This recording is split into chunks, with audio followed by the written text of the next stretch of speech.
Hello and welcome to this episode of our review of our governing documents at Riverbend.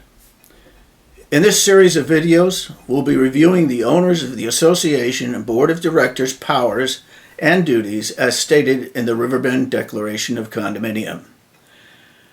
As this review will extend beyond my goal of keeping the length of videos at less than 5 minutes, we will have 4 parts to this series.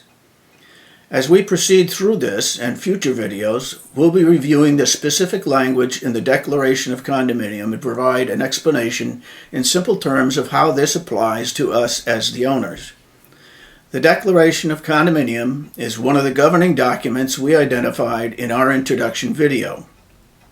It governs the operation of the Riverbend Condominium Incorporated, which is a Florida corporation not-for-profit organized and existing pursuant to the Florida Statute 718, known as the Condominium Act.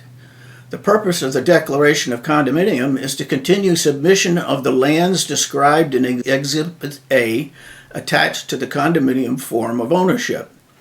The Declaration designates the name by which this condominium is to be identified, Riverbend Condominium, and provides the official address as 9300 Southeast Riverfront Terrace, Tequesta, Florida 33469. When we decide to forward correspondence to the Board of Directors regarding issues that concern us or we expect to receive a response from the Board, we should use the official address. Additionally, you should send your correspondence via the United States Postal Service certified mail. This way, you can track the delivery of your correspondence. I recently received a response from the Board of Directors where I was advised that an owner is not entitled to a response from the Board. Following that, I decided any correspondence I forward to the Board where I believe the subject is of significant importance to warrant a response from the Board, I will send it via U.S. Postal Service certified mail. I've elected to do this as the Florida Chapter 718 Condominium Act stipulates that the Board of Directors shall respond to the owner's correspondence received by certified mail within a certain time frame. Article 4 provides us with some definitions. Section 1, association means the Florida non-for-profit corporation known as the Riverbend Condominium Association Incorporated, being the entity responsible for the operation of this condominium. This indicates the association, we the owners, is entitled entity responsible for the operation of this condominium.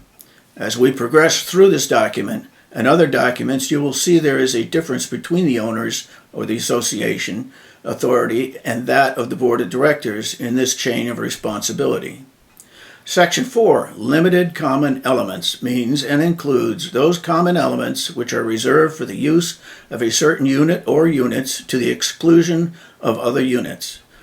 The limited common elements are different from the common elements. This means all the area within your physical unit condominium is for your use only. Your decks are included in the limited common elements. The common elements are the portions of the condominium property not included in the units.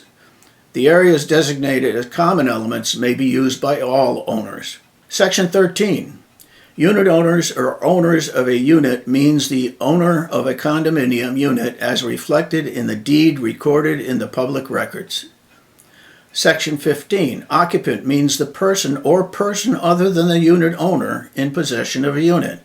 In simpler terms, you may have a tenant leasing your unit. During that period of the lease, your tenant is the occupant. Article 6 describes our voting rights. There shall be one person with respect to each unit ownership who shall be entitled to vote at association meetings of the unit owners. If you and your spouse or another person are listed on the deed as owners, only one of you will have voting rights. We will review how these voting rights are determined in our review of another governing document. This is the end of Part 1 in this series. At your leisure, you may begin Part 2 of our series of reviewing Declaration of Condominium. I would like to thank you for taking your valuable time in viewing this document. If you have any questions or input, please add them in the comments section on the YouTube page below, or send me an email using my address at the bottom of my email correspondence. I look forward to seeing you in my next video.